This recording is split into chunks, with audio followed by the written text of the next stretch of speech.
Hello, everyone, and welcome back. It is Monday, so we're getting into Star Wars once again. We have the V-fin submersible icebreaker that is a model of a submersible vehicle often found and used on Renault.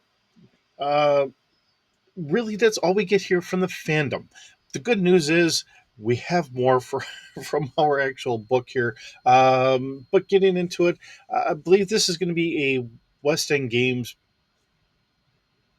vehicle as we get into everything. Now, this has appearances in the Republic Commando from True Colors that was only mentioned, and sources are Coruscant and the Core Worlds, which definitely is a West End Games source book. So, looking at it as when I was first looking at it, I thought it was seeing that it was being used on Coruscant, which would be kind of surprising because I don't think that they have enough landmass actually visible anymore because I mean the city's been built upon itself for so many years that I don't think there is any actual frozen land on there. But apparently it's Coruscant in the Core Worlds, which is a source book from the West End Games. But with that, let's get on over to our D6 stats, where I do know that we do have a picture of this, the only one that I know of, and we'll go from there. All right, so looking at the V-fin submersible icebreaker, from our West End Games vehicles stats book. We do have it listed as an aquatic submersible, which does make all the sense.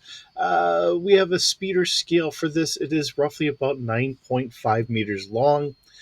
It is a watercraft operation for skill, and most notably, if you want to define it down even more, it's for V-fin. We do have a crew of two, and the skill, if you're just running it on its own, would be about a 5D in all application skills. It does have room for 10 passengers and enough room for 20 tons of cargo. Now, it's going to be a full coverage. Depth range is from the surface down to about 2,000 meters. And it comes to us with a cost of 26,000 credits brand new, or roughly about 11,000 credits used. We have a maneuverability for this vessel being a 1D plus 2, and it's going to be able to move about 115 kilometers an hour. All right, body strength is going to be a 4D, and on site or on board, we're going to have a sonic drill to try and break up all the ice that it runs into, and that's going to be a front firing arc with vehicle blasters being the governing skill for that. Has a fire control of 2D and a damage of 9D.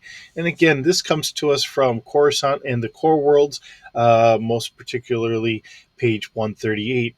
Now, we do get to see a picture of it here. You know, it is an interesting vessel uh, for whatever species this is, being of some humanoid form. And on some of those, nice icebound uh, kind of planets or whatever, a very viable and needed vessel to try and navigate the waterways and all that. So not a bad vehicle all in all. Not saying that we couldn't use a different look for some different societies and just keep the same stats. I think it could very easily be adapted for other things as well.